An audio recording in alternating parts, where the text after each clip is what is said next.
Shalom, shalom Bapak Ibu yang kasih dalam Tuhan, juga selamat pagi bagi kita semua, selamat pagi bagi jemaat-jemaat Tuhan yang di online, ibadah online. Puji Tuhan, kita akan menyenangkan hati Tuhan lewat pujian pengagungan kita kepada Tuhan pada pagi hari ini. Kita akan memberikan hati kita yang terbaik, pujian kita yang terbaik. Kita akan pujikan sebuah pujian yang berkata, Bapakku persembahkan tubuhku sebagai persembahan yang hidup. Saya undang Bapak Ibu bangkit berdiri. Haleluya.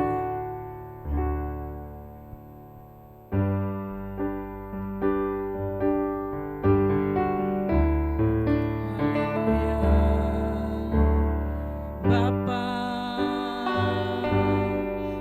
persembahkan tubuhku sebagai persembahan yang hidup, kudus dan yang berkenan padamu, sebagai ibadah yang sejati. Mari kita katakan, Bapakku persembahkan tubuhku. Bapakku persembahkan tubuhku sebagai persembahan yang hidup, kudus dan yang berkenan padamu, sebagai ibadah yang sejati. Ku sembah Kau Tuhan, sembah Kau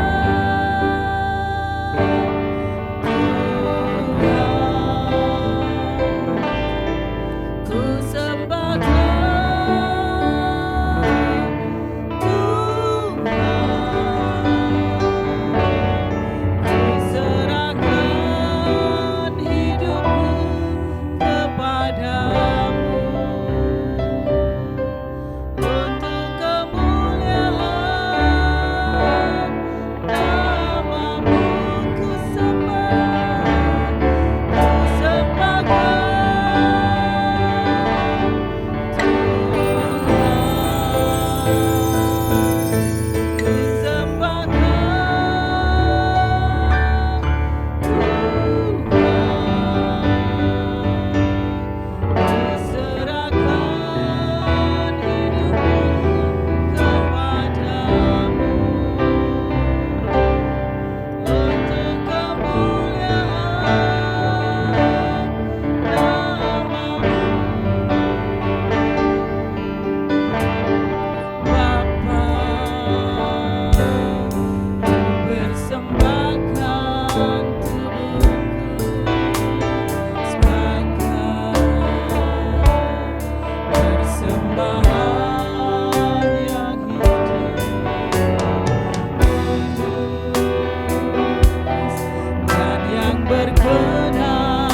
Sucikan, layakkan setiap kami Bapa, agar kami boleh layak ada di hadapan-Mu Tuhan.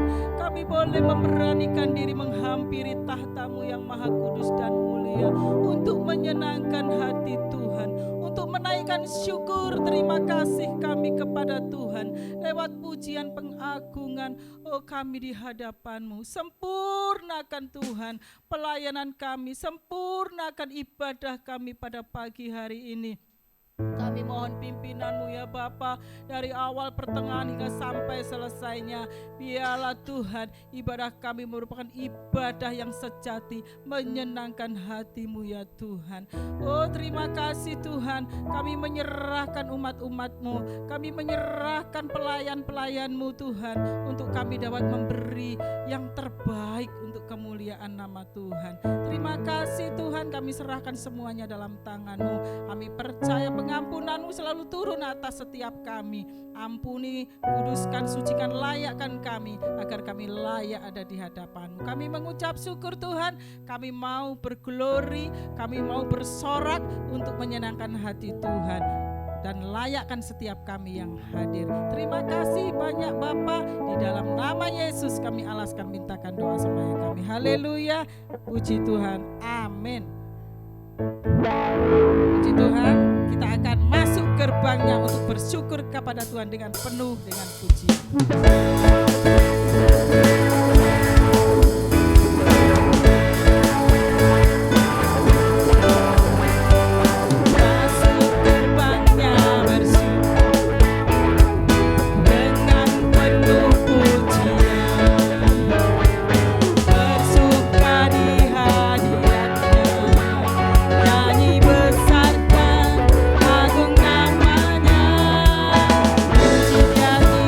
Sangkakala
surga, karena itulah yang memberikan kekuatan dalam hidup kita.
Di dalam hadirat Tuhan, menaikkan syukur lewat pujian pengagungan kita kepada Tuhan. Kita akan terus memuji Tuhan, menyenangkan hatinya, karena hanya dekat Allah saja kita akan merasakan ketenangan. Haleluya.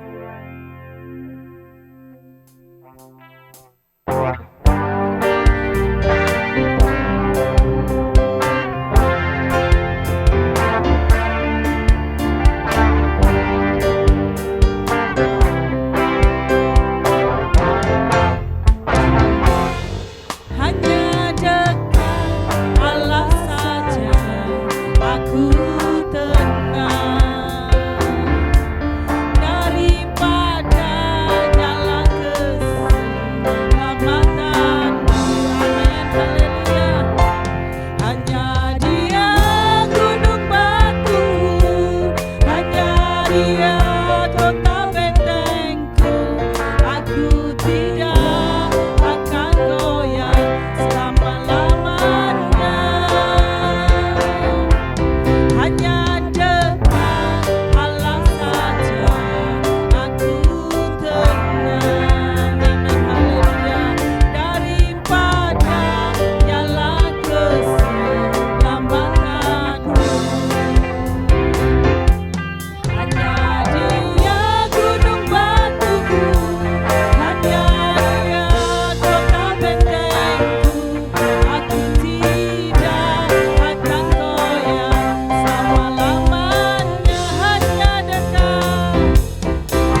karena kita tidak akan pernah goyah untuk selama-lamanya kalau kita boleh melibatkan Tuhan dalam kehidupan, dalam aktivitas kita, apapun yang kita lakukan, kerjakan.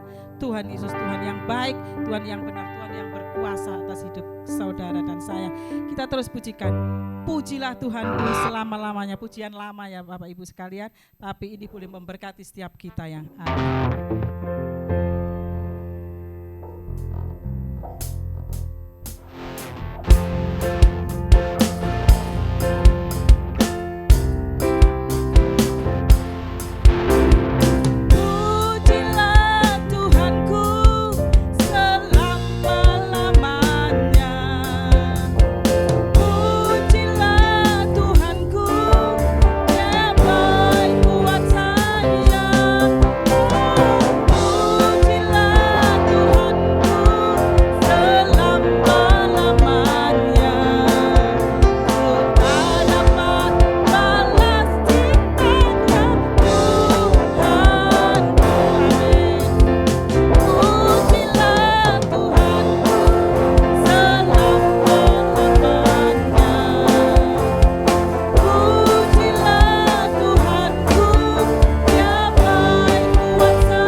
Karena firman Tuhan adalah firman yang hidup dan berkuasa atas kehidupan kita, yang sanggup membimbing, menuntun, memimpin setiap langkah-langkah saudara dan saya.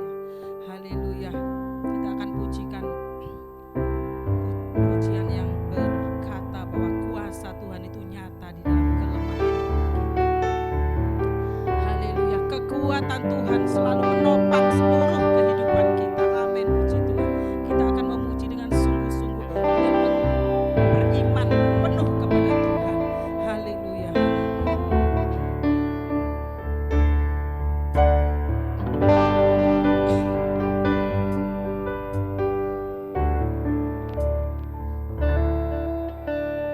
Kuasa-Mu nyata di dalam kelemahanku, kekuatan-Mu menopang seluruh hidupku.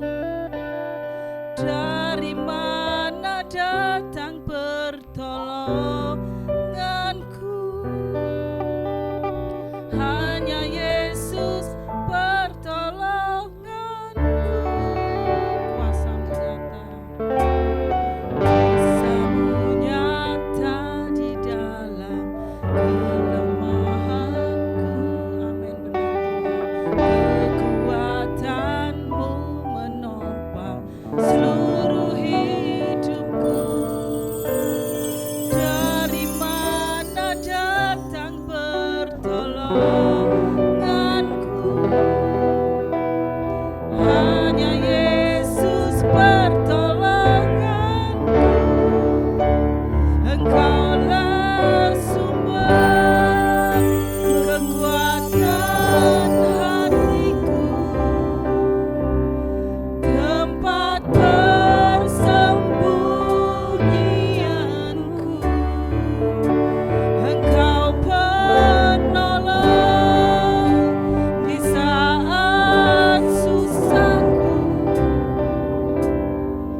Kristus Yesus.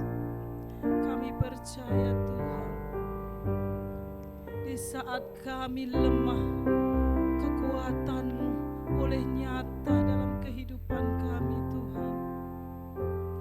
Haleluya, haleluya, Engkaulah pemberi sukacita, Engkaulah pemberi kelepasan Tuhan, di saat kami tidak berdaya. Haleluya, Yesus, haleluya. Terpujilah nama-Mu ya Tuhan. Haleluya, haleluya. Engkau Allah yang maha agung, maha sempurna Tuhan. Haleluya, haleluya. Engkau satu-satunya yang menjadi sumber pertolongan kami. Haleluya, haleluya. Yesus, Engkaulah tempat persembunyian kami yang heran dan luar biasa Tuhan. Sungguh kami tidak mampu tanpa Engkau. Engkau segala-galanya dalam kehidupan kami ya Tuhan. Terima kasih Kau sudah ada bagi kami. Haleluya. Engkau sudah ada melawat kami Tuhan.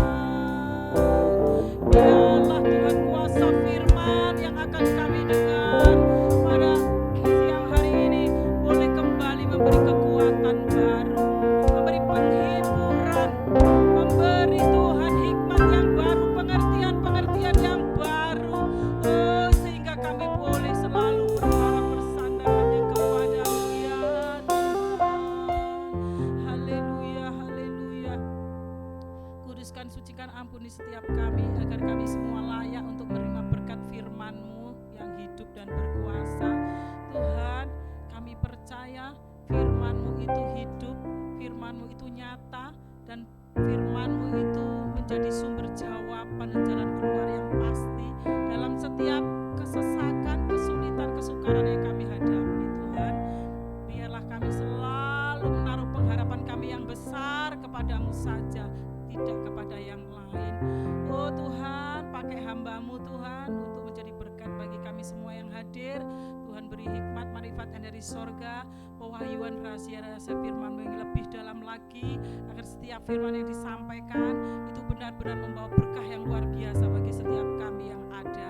Terima kasih Tuhan, kami serahkan hamba-Mu yang menjadi berkat bagi kami untuk menjadi kepanjangan lidah Tuhan bagi kami semua. Terima kasih Tuhan, kami serahkan semua acara selanjutnya dalam tangan kuasa-Mu. Di dalam nama Yesus kami sambut firman-Mu. Haleluya, amin.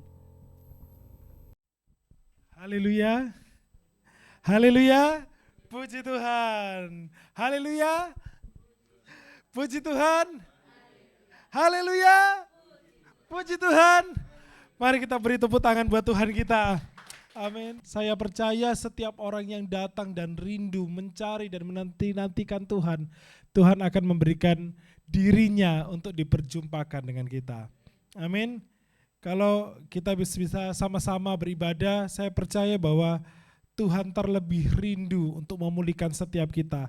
Saya percaya kita punya masalah masing-masing dalam setiap tuntutan kehidupan kita. Tiap orang pasti punya permasalahan dalam kehidupan. Dan kita rindu Tuhan memulihkan setiap kita. Tapi apakah kita menyadari bahwa Tuhan terlebih rindu untuk memulihkan setiap kita? Tuhan lebih rindu lagi untuk setiap kita anak-anak Tuhan itu bisa mengalami Tuhan dan bisa menjadi serupa dengan Kristus. Amin. Mari sama-sama kita buka firman Tuhan. Kita buka di Roma 12. Ini ayat yang sering diangkat ya. Biar hari ini ada pewahyuan yang baru bagi setiap kita dan kita bisa mengerti tentang keindahan dalam hadirat Tuhan. Kita bangkit berdiri bersama-sama, kita baca ayat pertama dan ayat yang kedua. Karena itu, saudara-saudara, demi kemurahan Allah aku menasihatkan kamu, supaya kamu, oke sama-sama ya, kita baca Roma 12 ayat 1-2. Karena itu saudara-saudara, demi kemurahan Allah aku menasihatkan kamu supaya kamu mempersembahkan tubuhmu sebagai persembahan yang hidup, yang berkenan kepada Allah. Itu adalah ibadahmu yang sejati. Janganlah kamu menjadi serupa dengan dunia ini, tetapi berubahlah oleh pembaharuan budimu, sehingga kamu dapat membedakan manakah kehendak Allah, apa yang baik, yang berkenan kepada Allah, dan yang sempurna. Puji Tuhan. Dalam firman Tuhan ini, janganlah kamu menjadi serupa dengan dunia ini, tetapi berubahlah oleh pembaharuan budimu. Amin. Nah, ini salah satu akan yang kita bahas. Di ayat yang pertama dikatakan supaya kamu mempersembahkan tubuhmu sebagai persembahan yang hidup. Amin. Puji Tuhan. Nah, penyembah yang benar. Oke, kita sambung. Kita firman Tuhan hari ini bicara tentang penyembah yang benar. Di dalam Yohanes dikatakan bahwa sudah tiba waktunya bahwa penyembah-penyembah yang benar akan menyembah Tuhan dalam roh dan dalam kebenaran. Jadi Tuhan menanti-nantikan dan Tuhan menantikan penyembah yang benar. Saat kita datang beribadah, saat kita mau mencari Tuhan, nah pertanyaannya, apakah kita sudah betul-betul menjadi penyembah yang benar?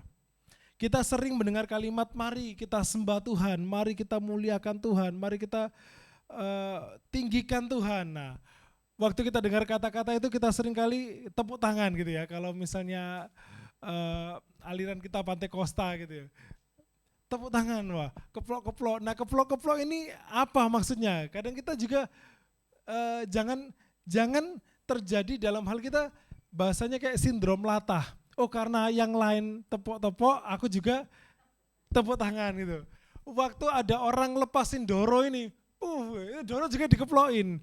Apakah keplokan itu sama dengan keplokan kita dalam rumah Tuhan? Nah, sama, tindakannya sama, suaranya malah lebih keras lek nepuk Doro ya, pok pok pok, tapi punya makna yang berbeda. Nah, di sini biar kita punya pengertian yang lebih mengerti. Terus apakah kita mengerti apa arti kata menyembah? Kemudian tindakan kita menyembah itu seperti apa? Kita mau mengerti lebih dalam. Jadi di kesempatan ini, lewat khotbah ini kita mau lebih mengerti lagi bagaimana menjadi penyembah-penyembah yang benar. Amin. Nah, yang pertama mulai dari arti katanya dulu. Penyembahan. Kalau bahasa Inggrisnya worship, ya agak sedikit ke Inggris.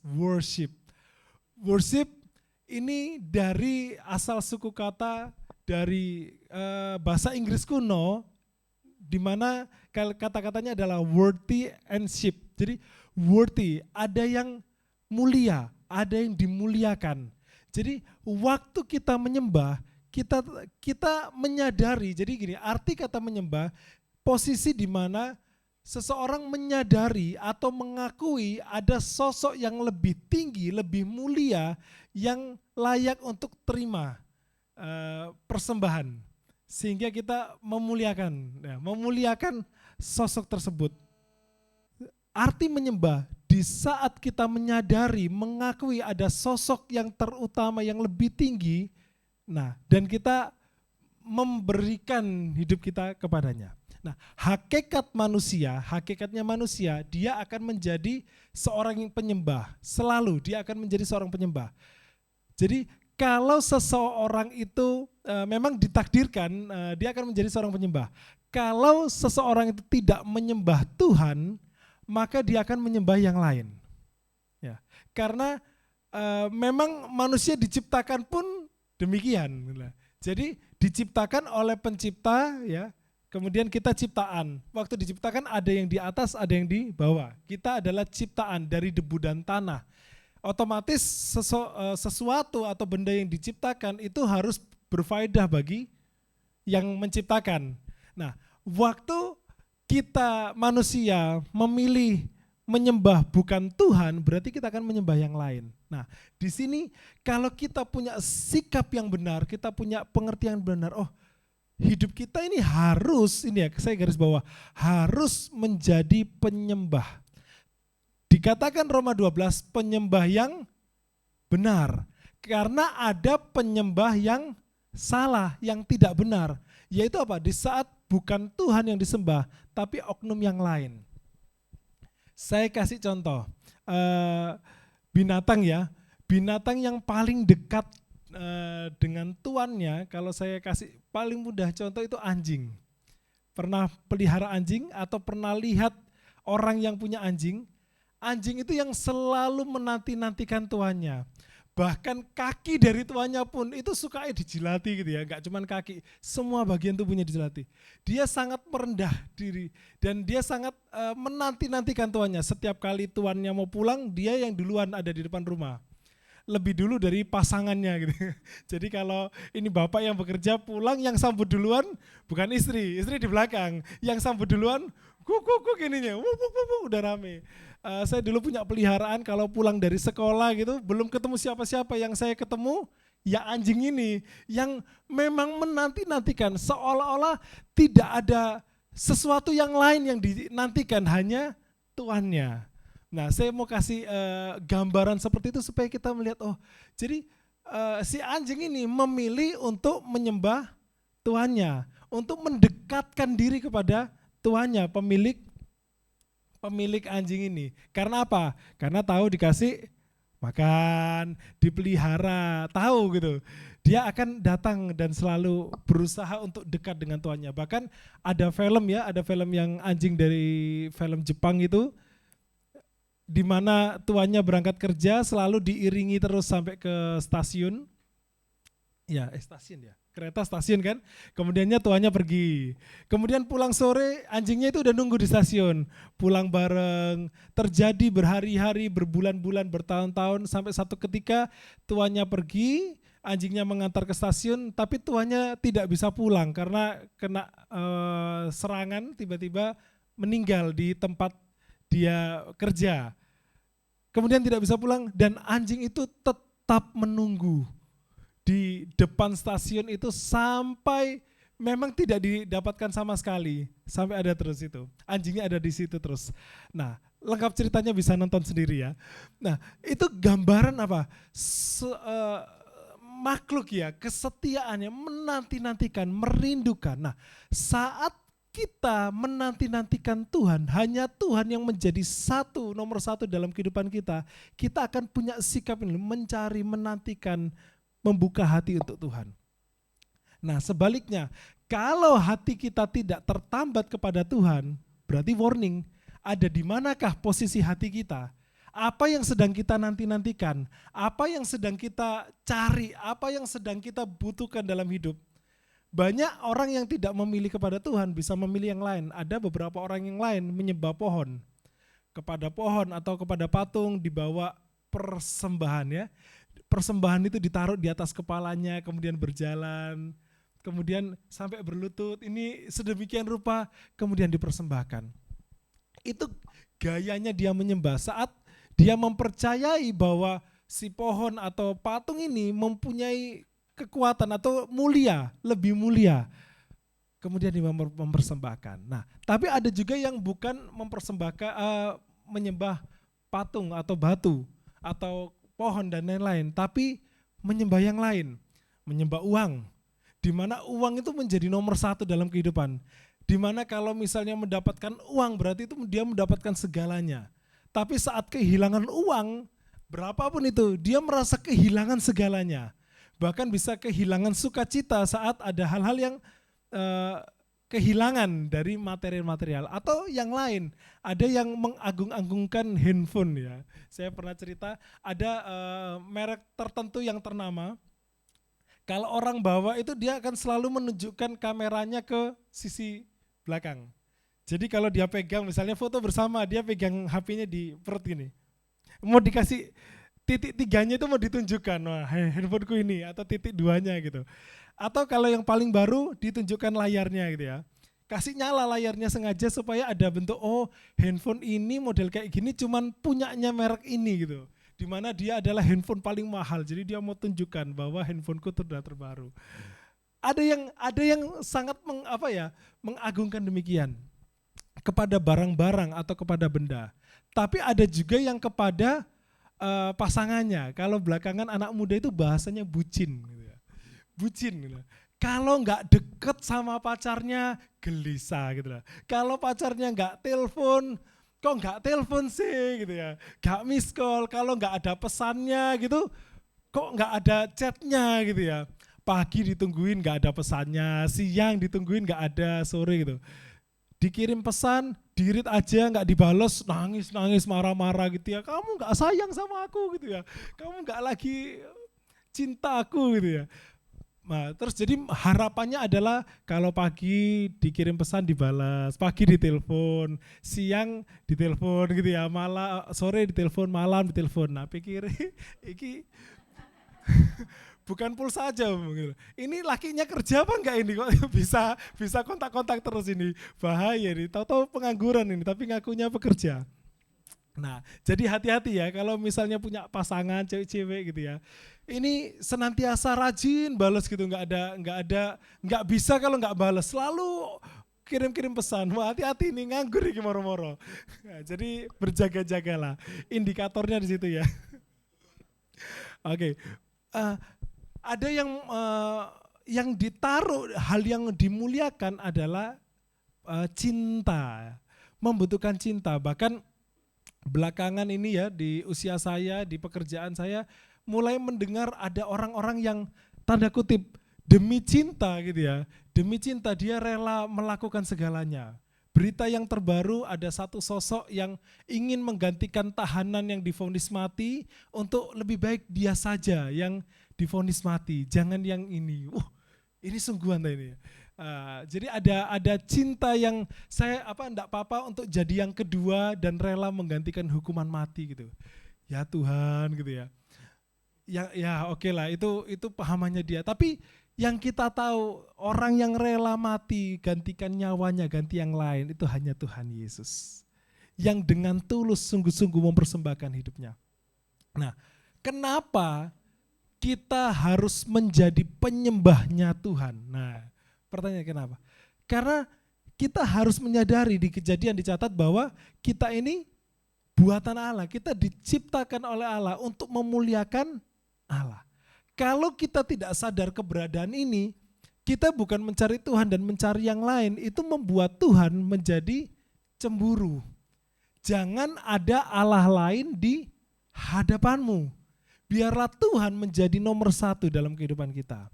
Nah, yang paling baru ke sini ada namanya kaum YOLO. Wah, ini generasi Z ya.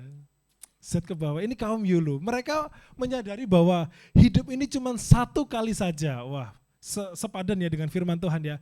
Hidup cuma satu kali. Kalau misalnya kaum Kristen akan menyadari bahwa setelah hidup di dunia akan ada hidup kekal di sorga atau di neraka. Nah, yang dipikirkan adalah bagaimana caranya supaya kita bisa hidup dan masuk dalam sorga dan bertahan di sana dalam hidup ini supaya bisa lolos seleksi masuk dalam kerajaan sorga. Nah, generasi YOLO ini ya, semoga nggak ada di tempat ini ya. Kaum yang mengadopsi paham YOLO ini, you only live once. Kamu cuma hidup satu kali, jadi seneng-seneng dalam hidup ini. Jangan susah-susah, hiduplah sesukamu, belilah apa yang kamu mau, makanlah apa yang kamu suka. Segala sesuatunya itu puaskan dirimu karena kamu cuma hidup satu kali. Nah, jadi wah, dipikir-pikir ya ada benernya ya, seolah-olah wah baik ini. Ya menyenangkan sepertinya, memakai uang untuk membeli sesuatu yang kita suka itu kan hal yang menyenangkan. Tapi tidak seutuhnya benar.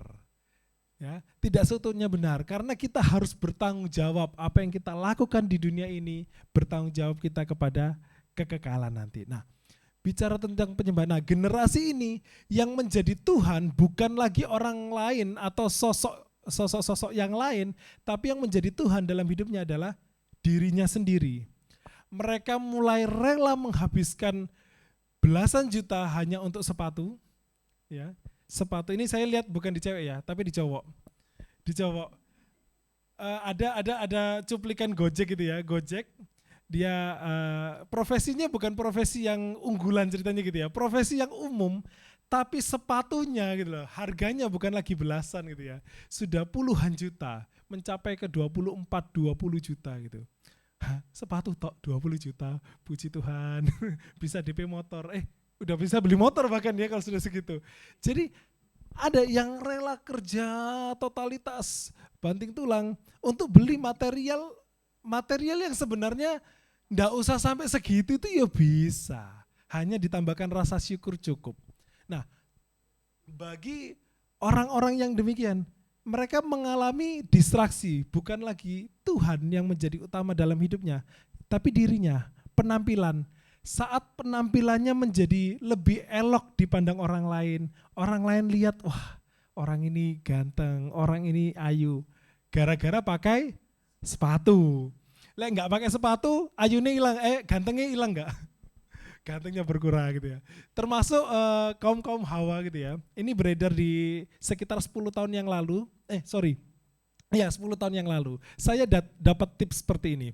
Kalau mau PDKT sama cewek gitu ya, jangan bawa motor dulu gitu. Bawa mobil. Sembarang mobilnya siapa, mau nyewa nggak apa-apa, mau pinjem nggak apa-apa, pokoknya bawa mobil kalau mau ngapel pertama kali. Setelah itu sembarang, naik motor nggak apa-apa, naik kendaraan apapun terserah, pokoknya yang pertama kali harus mobil gitu. Terus apa? Kan saya polos ini, nggak paham. Itu gampang kamu, ake diterima nih maksudnya, ake lolos seleksinya gitu. Oh ya, dulu ya saya nggak paham gitu. Jadi yang dilihat waktu wanita lihat gitu ya, datang diapeli, wow gitu ya, naik, roda 4 ceritanya gitu ya, ternyata gerobak gitu, roda 4, ternyata naik roda 4 gitu, ini berarti mapan gitu ya. Nah pertanyaannya, bagaimana anak 21 tahun terus sudah mapan gitu ya, anak 23 tahun terus sudah mapan, ini misteri. Jadi Bapak Ibu kalau punya anak nanti mau menikah ya sabar, nggak selalu mapan terus bisa menikah ya, berjuang bersama-sama step by step. Cuman kadang itu yang manusia lihat, indikatornya adalah materi-materi dunia, lupa bahwa yang nomor satu pribadi ini, apakah dia takut akan Tuhan apa enggak? Itu yang nomor satu.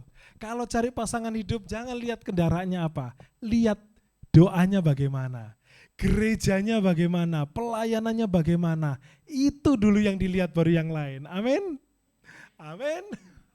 Ya, kok malu-malu gitu ya. Itu dulu. Setia. Nah, dan juga bukan cuma itu yang kita lihat, diri kita bagaimana. Kita lihat, ini rajin ke gereja, ini rajin pelayanan. Aku ya apa gitu ya, moro-moro bingung, aku kapan ke gereja terakhir ya, ini misteri juga, tolong gitu ya, yang mulai ini bingung-bingung, kapan waktunya ke gereja, kapan enggak, setialah, setia sampai mati, seperti Tuhan Yesus setia sampai mati. Oke, nomor 1, setelah kita mengerti tentang tadi arti menyembah, di mana kita menempatkan seseorang atau sesuatu atau oknum itu lebih tinggi ya, dipermuliakan, dan kita akan mempersembahkan yang terbaik, dan itu adalah Tuhan Yesus. Amin. Nah, bagaimana kita jadi kalau kita sudah tahu, kita akan berarti saya katakan diri saya, katakan nama kita masing-masing. Berarti Andrew, berarti jemaat Tuhan harus menjadi seorang penyembah kepada Tuhan. Datang ke gereja bukan berarti kita sudah menyembah Tuhan. Datang ke gereja, tepuk tangan di gereja kayak tadi ya. Tepuk tangan, saya pakai kata tepuk tangan, bukan berarti kita sudah menyembah Tuhan. Karena di luar sana orang juga tepuk-tepuk waktu ada dorong mau terbang. Tapi sikap hati kita waktu kita menghadap kepada Tuhan dan menempatkan Tuhan yang paling berkuasa dalam hidupku, itu adalah sikap menyembah. Waktu kita bertepuk tangan sambil kita memang mengagungkan Tuhan, itu penyembahan. Tuhan gak lagi minta persembahan-persembahan kayak ini ya, kayak daging-dagingan yang dibeleh atau mungkin permen gitu ya. Tuhan minta persembahan adalah hidup kita. Nah, bagaimana cara menjadi hidup ini menjadi persembahan yang berkenan? Tadi ayat 2 kita baca, janganlah kita menjadi serupa dengan dunia ini. Nah, gini, serupa dengan dunia ini seperti ini. Banyak orang, saya enggak pakai orang dulu. Saya melihat kemarin nangkep serangga di rumput. Jadi ada jalan-jalan sama Philip, sama keluarga muda, kita pergi sedikit menjauh ke tempat dingin. Kemudian saya tangkap, saya bilang sama Philip, Phil, kita cari jangkrik ya gitu. Kita cari jangkrik, kita tangkap gitu. Wih, cari nggak nemu, dapat satu serangga lompat-lompat kayak jangkrik, tak tangkap gitu. Ini Phil, kita dapat jangkrik, wah dia sangat senang karena nangkapnya susah, lompat-lompat. Terus dia panggil mamanya, mama ini ada nangkap jangkrik gitu, nangkap jangkrik. Mamanya lagi sibuk di ujung sana itu, sampai kita harus ke sana. Tiap kali jalan tuh lompat, nangkep lagi. Jadi, jadi dia melok bingung mau pamer ke mamanya, tapi kok angel ditangkap. Akhirnya dapat, bawa. Ketemu mamanya, ini loh ma, papa nangkep jangkrik gitu. Terus tak lihat mamanya bilang, itu bukan jangkrik, itu belalang gitu. Langsung yang Philip itu maksudnya dia mau menunjukkan sesuatu ya, mau mempersembahkan sesuatu, terus kena ditolak kan bahasanya, itu bukan jangkrik, itu belalang. Dia nangis teriak sedih-sedihnya, itu jangkrik. Mamanya ngeyel, itu belalang. Karena dia dengar dari papanya jangkrik kan, wah itu rame, berantem 2 orang, cuman gara-gara jangkrik atau belalang. Saya juga nggak niteni kalau itu belalang, modelnya persis kayak daun. Tak pikir, wih ada jangkrik model baru ya. Ternyata oh iya itu belalang. Kemudian belalang itu namanya belalang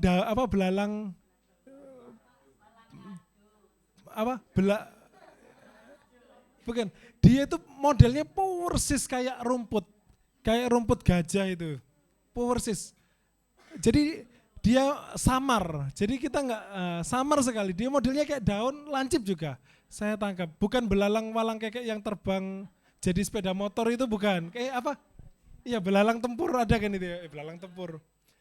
Ya itu bukan itu, tapi persis sekali kayak daun. Jadi binatang, nah saya mau ambil itu, binatang ini berusaha menyerupai, menyamarkan dirinya dengan apa yang ada di lingkungannya, untuk tujuan menyelamatkan diri, survival mode survival. Dia akan beradaptasi dengan lingkungannya dan berwarna sama. Seperti kalau bunglon, dia akan menyerupai warna. Kalau ada belalang-belalang yang lain atau serangga-serangga yang lain, kalau dia hidup di kalangannya daun berguguran, dia akan bentuknya mirip seperti daun-daun itu. Dia akan milih hidup di daerah situ karena di situ dia aman. Nah, ayat 2 menjadi serupa dengan dunia ini berarti gini, ada orang-orang Kristen yang berusaha dalam hidupnya menyamakan diri dengan lingkungannya dengan tujuan adalah menyelamatkan diri.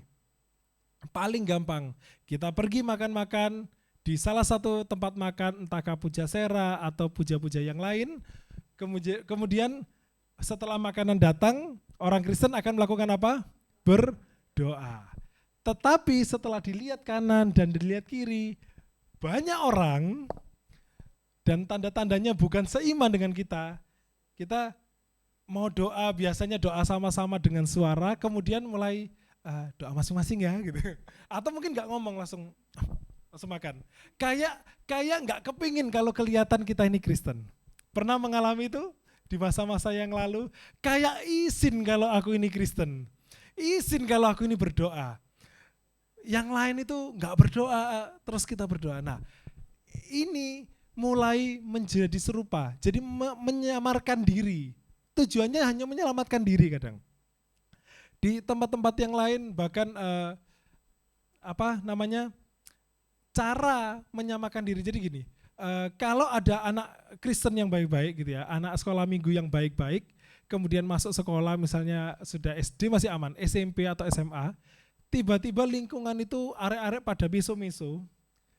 Tidak butuh waktu lama untuk anak sekolah minggu yang baik-baik ini, kemudian dia akan belajar miso. Tujuannya apa? Supaya aku diterima sama teman-temanku. Nah ini survival mode.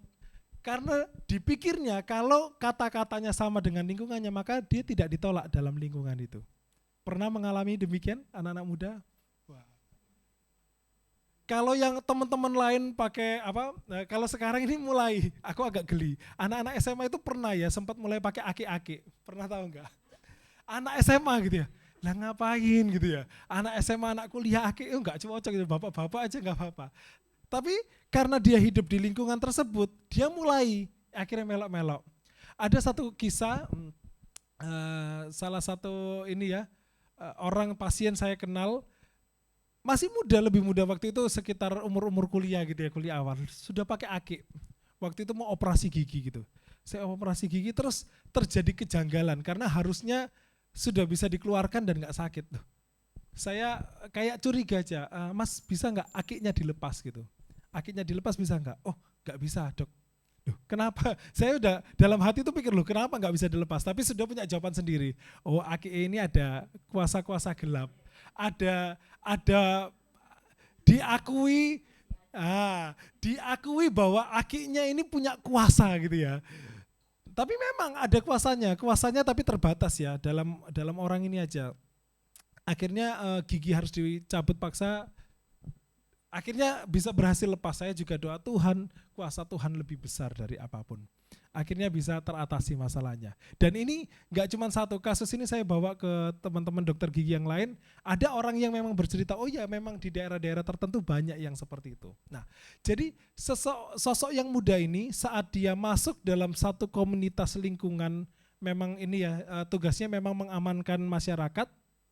Kemudian untuk alasan perlindungan diri, dia mulai pakai kuasa-kuasa yang lain untuk membantu dia, katanya gitu. Saya lihat, jadi ada orang-orang, saya bukan bilang orang-orang Kristen ya, ada orang-orang yang demikian. Nah, masalahnya bagaimana dengan anak-anak Tuhan yang kalau dia mulai bergabung dalam lingkupan-lingkupan seperti itu. Janganlah kita menjadi serupa dengan dunia ini. Kalau kita tahu hal tersebut salah, oh ini penyembahan berhala ini, okultisme. Jangan kita pura-pura, oh nggak apa-apa ini kan supaya apa, fashion atau apa. Jangan Bapak Ibu, adik-adikku jangan. Termasuk juga lagu-lagu ya. Kalau kita dalam rumah Tuhan kita menaikkan puji-pujian rohani, sama. Dalam kehidupan kita hari-hari biarlah puji-pujian rohani atau firman Tuhan yang kita isi. Kalau kita banyak isi lagu-lagu galau dalam kehidupan kita, alasan awalnya supaya teman-teman ini kan pada tahu lagu-lagu galau nih, supaya saya juga mengerti lagu dan diterima. Nah, ini mulai menyamakan diri. Kita nggak usah sama dengan dunia itu nggak apa-apa. Tetap Tuhan akan memimpin kita dan pakai kita mendapatkan masa depan yang penuh harapan. Tetap kok dapat jodoh kalau mau sungguh-sungguh ya hidupnya ya. Tapi kalau kita berusaha supaya diterima di masyarakat, nah jangan karena kita mau diterima di masyarakat kemudian kita mulai melupakan Tuhan. Ada berapa banyak orang yang namanya Kristen dalam jabatan yang tinggi tapi kehidupannya sudah bukan lagi kehidupan yang Kristen. Kita tahu sama-sama baru belakangan ini satu rumah antara ajudan dan bosnya agamanya sama semua, tapi konfliknya begitu parah sampai harus terjadi yang berita yang besar ini. Kita belajar dari situ bahwa nama Kristen sekalipun, tapi belum berarti punya sikap hidup yang sama. Nah, waktu kita tahu dan kita mempersembahkan hidup kita sama Tuhan, yuk lakukan firman Tuhan. Ada kalanya waktu kita menjadi penyembah Tuhan itu kayak, aduh kok garing ya, kayak bosen gitu ya, kok pelayanan terus gitu, kok rasanya ada momen-momen tertentu kayak jiwa ini, batin ini kayak lelah gitu ya. Mungkin kita bisa tanya senior ini, pendoa luar biasa, kayak nggak pernah lelah gitu. Rajin selalu berdoa. Saya lihat ibu-ibu, wah luar biasa. Anak-anak muda ini siti sambat gitu ya. Aduh aku bosen doa. doa terus gitu. Doa hari ini nggak dapat, besok ya nggak dapat kok jawaban Tuhan gitu. Tapi kok harus doa. Jangan jemu-jemu Bapak Ibu, brother sister. Tetap setialah. Kalau mulai jenuh ya refreshing sedikit. Jadi teman-teman jalan-jalan sedikit. Di healing hati ini. Nonton film-film yang komedi-komedi yang masih batasnya bagus ya. Enggak apa-apa. Nikmati kehidupan ciptaan Tuhan gitu ya. Kayak rencana kita nanti tanggal 1 Mei mau retreat, jadi siapkan waktu. Wah, kita healing dulu. Kita healing anak-anak muda gitu ya, sekaligus promo. Kita ambil waktu untuk refresh, nikmati ciptaan Tuhan gitu ya. Kita pulihkan hati kita dan kita masuk lagi dalam medan peperangannya kerohanian ini. Nah, kalau kita terlepas dari dengan dunia ini, kita berubah sesuai dengan pembaruan budi. Kita isi firman Tuhan dalam hidup kita. Kalau kita baca firman Tuhan mulai nggak paham, nah ceritalah antar komunitas mulai sampaikan, ngerti nggak firman Tuhan kayak gini? Wah, pernah nggak kayak gitu? Atau tahu nggak ini cowoknya ini kira-kira punya pacar atau enggak? Yang ditanya cowok gitu ya, atau cewek ini kira-kira punya pacar nggak? Coba cari gitu. Nah, bukan cuma dunia itu, tapi bahaslah firman Tuhan. Bahaslah gitu loh. Firman Tuhan hari ini tentang penyembahan yang benar. Kamu sudah jadi penyembah benar belum? Itu kan yang harusnya dibahas dalam kehidupan hari-hari. Supaya kita semakin bertumbuh dalam Tuhan, punya pembaharuan budi. Amin. Kemudian punyalah istilahnya tokoh yang dikagumi. Maksudnya gini, tokoh yang dikagumi itu biarlah tokoh-tokoh yang rohani ya. Supaya kita lihat sikap hidupnya. Misalnya paling gampang aja Ibu Gembala. Ibu Gembala itu dari muda itu cinta Tuhan, sampai hari ini rambutnya sudah mulai putih, tetap cinta Tuhan. Itu jadikan contoh dalam hidup kita. Oh, ini orang yang cinta Tuhan, saya juga mau cinta Tuhan. Untuk kelemahan dan kekurangannya jangan lewati aja, di skip. Namanya orang gak ada yang sempurna, tapi lihat cintanya dan setianya sama Tuhan. Dan jemaat Tuhan kalau bisa bersama-sama setia sama Tuhan, menjadi penyembah yang benar, Tuhan akan mencurahkan anugerahnya, berkatnya bagi setiap kita. Dalam segala sesuatu, saya kesaksian kemarin saya dengan istri beserta keluarga, dengan keluarga dari Ko Andrew dan keluarga dari Pak Wintona, kita pergi sama-sama retreatnya ini ya, retreatnya keluarga muda. Wah, nanti kalau sudah keluarga muda join ya. Kita ke sana, kita aktivitas dan seterusnya. Para cici itu kalau ngobrol itu ya dari matahari terbit itu, dari sore kan, dari matahari tenggelam sampai gelap gulita, sampai awan turun gitu ya, enggak selesai-selesai, sampai mau ganti hari itu masih ngobrol gitu. Sampai besok pagi itu juga ngobrol gitu. Hebat ya wanita-wanita ini, gak capek rahangnya ini ya. Lek cerita kok cek dua gitu ya. Nah, kemudian setelah selesai segala aktivitasnya, kita mau foto bersama. Nah, panggil stafnya, orang dalam minta fotoin. Habis fotoin, masnya itu bilang kayak gini, Pak, ini Bapak ini dapat berkat khusus loh. Ini karena nggak pernah, tadi malam itu nggak hujan. Karena sepanjang malam di tempat ini selalu hujan. Dia bilang kayak gitu. Hah? Selalu hujan? Iya, selalu hujan. Nggak ada hari yang nggak hujan. Dan waktu kita ada di sana, tidak ada hujan dan kita bisa aktivitas sebagaimana yang waktu kita cuman ada kemarin, dan kemarin kita bisa menikmati berkat Tuhan yang indah dan saling membangun kerohanian satu sama yang lain. Buat saya ini berkat Tuhan.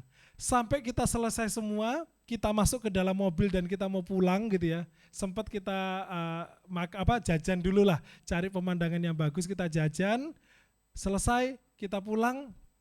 Baru masuk mobil, enggak sampai setengah jam, itu sudah hujan deras dari Trawas itu sampai keluar Sidoarjo baru mau reda.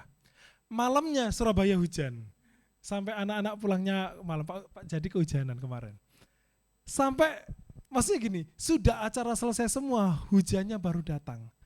Itu berkat Tuhan. Kalau anak-anak Tuhan, jemaat Permata Mahkota, rindunya ingin dipulihkan, rindu ingin menyembah Tuhan, Tuhan akan berikan berkatnya. akan disertai Tuhan. Ada penyertaan yang luar biasa. Kalau kita rindu lewat pekerjaan kita, kita ingin memberkati rumah Tuhan, memberkati pelayanan Tuhan, Tuhan akan berkati pekerjaan kita. Ya, waktu kita mau pelayanan, Tuhan akan sertai perjalanan kita. Ya, pernah nggak terus mau pelayanan terus kehujanan deras sampai nggak bisa pelayanan? Pernah? Nggak pernah kan? Padahal ini musim-musim hujan. Itu anugerah yang Tuhan berikan. Bagi kau hujannya dikit-dikit oke lah, tapi ada jas hujannya. Nggak sakit setelah itu. Itu berkat Tuhan. Jadi saat kita memutuskan hidup kita untuk menjadi penyembah-penyembahnya yang Tuhan, ini loh. Apa yang baik, yang berkenan kepada Allah yang sempurna. Saat kita mempersembahkan korban dan Tuhan lihat itu hal yang berkenan kepada Tuhan, Tuhan akan sertai kehidupan kita. Dan penyertaan Tuhan ini jangan dipandang sebelah mata. Akan kita lihat pengalaman-pengalaman spiritual yang luar biasa di situ. Saat kita sakit, kita doa, kita minta sembuh, Tuhan bisa sembuhkan. Saat kita mengalami perjalanan, saya masih ingat perjalanan ke Bali kemarin, kena ombak besar, kemudian saya ajak Philip, ayo kita berdoa. Ayo kita berdoa, aku yang pimpin ya, dia berdoa, Tuhan Yesus, Philip takut, ini ombaknya besar, Tuhan tolong supaya kita bisa nyebrang sampai di Bali. Amin, waktu dalam nama Tuhan Yesus, amin. Selat Bali yang tadi itu bergelombang langsung reda dan kita langsung nyampe. Doa anak kecil itu aja bisa dijawab Tuhan. Kita yang sudah lama dalam Tuhan, dan kalau kita sungguh-sungguh sama Tuhan, Tuhan berkenan dan akan menyempurnakan kehidupan kita. Jauhkan kehidupan dunia dalam kehidupan kita, yang kita cari biar Tuhan nomor satu dalam kehidupan kita. Amin, amin. Mari, kalau pujian tadi berkata, hanya dekat Allah saja aku tenang.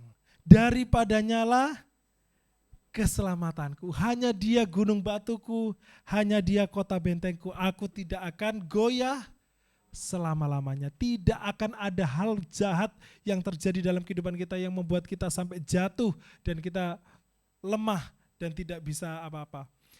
Mazmur 63 ayat yang terakhir, Mazmur Daud ketika ia ada di padang gurun Yehuda. Ya, ini saat orang mulai mengalami kekeringan dalam hidupnya, Daud mengalami kesusahan, kekeringan rohani dalam hidupnya. Apa yang dia lakukan? Apakah dia memilih pesta gitu ya untuk berfoya-foya jauh dari Tuhan? Bukan.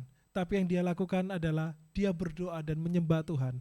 Dan dia berkata lewat mazmurnya, ya Allah, Engkaulah Allahku, aku mencari Engkau, jiwaku haus kepadamu, tubuhku rindu kepadamu, seperti tanah yang kering dan tandus tiada berair. Demikianlah aku memandang kepadamu di tempat kudus, sambil melihat kekuatanmu dan kemuliaanmu. Ya. Daud mengakui, menyadari bahwa ada kekuatan, ada kemuliaan yang besar, ada worship yang dia naikkan. Sebab kasih setiamu lebih baik daripada hidup. Bibirku akan memegahkan Engkau. Demikianlah aku mau memuji Engkau seumur hidupku. Wah ini, mari kita mau seumur hidup kita memuji Tuhan. Dan menaikkan tanganku demi namamu. Amin. Kita mau memuji Tuhan, kita mau menyembah Tuhan seumur hidup kita. Katakan kepada diri kita lagi. Andrew, katakan, sebutkan nama Bapak, Ibu, adik-adik. Aku mau menjadi penyembah Tuhan seumur hidupku. Jangan kita persembahkan hidup kita untuk menyembah yang lain. Jangan karena sesuatu yang tampaknya indah depan mata, terus kita meninggalkan Tuhan. Segala sesuatu yang bisa kita lihat pakai mata, itu fana. Itu akan lalu dengan sesudahnya, tapi hati iman kita, jiwa kita itu milik Tuhan. Amin. Biar kita persembahkan hidup kita hanya kepada Tuhan. Kita nyanyikan pujian yang terakhir tadi, kekuatan hatiku. Sumber kekuatan hatiku,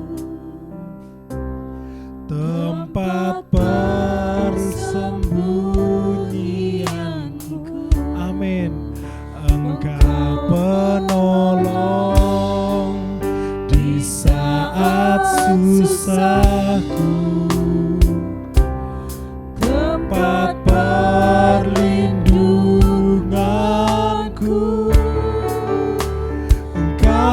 kebenaran dan perisai di hidupku. Biar kita mau persembahkan hidup kita hanya Tuhan. Kuasa-Mu nyata, Kuasa-Mu nyata di dalam kelemahanku. Kekuatan-Mu menopang seluruh hidupku. Dari mana datang pertolonganku? Hanya Yesus pertolongan. Engkaulah sumber kekuatan hati. Mari kita buka hati untuk Tuhan, tempat persembunyian. Kita mau akui bahwa hanya Tuhanlah yang mulia dalam hidup. Hanya Dia adalah sosok yang patut kita muliakan. Dia adalah sosok yang patut kita puji. Oh, Kau menara dan perisai di hidup. Engkaulah sumber kekuatan hati. Ya Tuhan, Engkaulah sumber kekuatan kami. Saat jiwa kami lemah, saat kami mulai jauh dari Tuhan, biarlah kami mau menyadari Tuhan, bahwa Tuhanlah sumber segala sesuatu dalam kehidupan kami.